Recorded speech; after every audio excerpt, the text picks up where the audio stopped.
Another day, another basketball stories na naman ang pagkukwentuhan natin.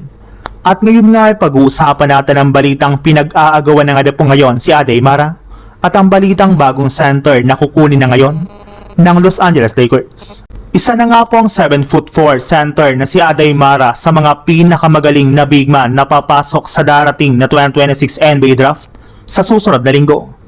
Bukod nga po sa kanyang tangkad ay meron rin naman nga po itong legit na skill set sa ilalim ng basket, samahan mo pa ng kanyang shooting sa 3-point line.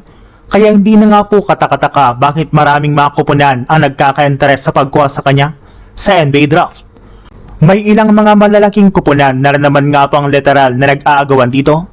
Katulad na lang ng Golden State Warriors na nangangailangan ng isang big man para mapalakas ang kanilang front court at ang OKC Thunder na naghahanap ng center na pwedeng ipangtapat kay Victor Wembanyama.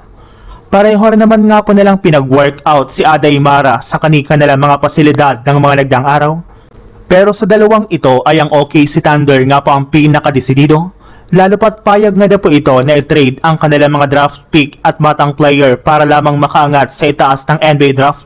Ibig sabihin, uunahan talaga nila ang ibang mga teams lalo na ang JSW sa pagkuha kay Adeymara sa susunod na linggo.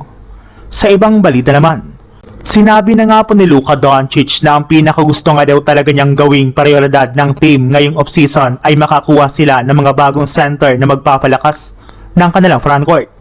Nangangailangan nga po siya ngayon ng mga mas magagaling na big man na aalalay sa kanya sa paggawa ng plays, rebounds at maging sa depensa sa ilalim ng basket. Kung inyo nga pong matatandaan, nakapasok nga po noon si Luka Doncic sa NBA Finals matapos magkaroon ang Dallas ng dalawang legit na center sa kanilang lineup. At iyan rin naman nga po ang balak na gawin ng front office ng Lakers ngayong offseason, lalo na ni Rob Pelinka. Kaya ito na nga po ang mismong dahilan bakit halos puro mga center o big man ang nakadikit ngayon sa Lakers pagdating sa trade at sa free agency market. Sa ngayon nga po ay merong 4 na center na kasalukuyan na lang sinusubukan na kunin na kinabibilangan na Jalen Duren mula sa Detroit Pistons at si Walker Kessler mula sa Utah Jazz na parehong free agent at pwede nga po nilang bigyan at papermahin ng malaking kontrata.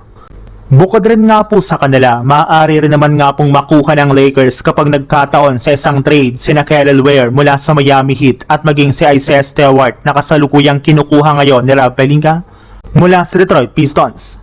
In fact, kinukonsidera na nga po nila dito ang posibilidad na pagkuha sa kanya sa isang sign and trade deal gamit si Rui Hachimura ngayong offseason.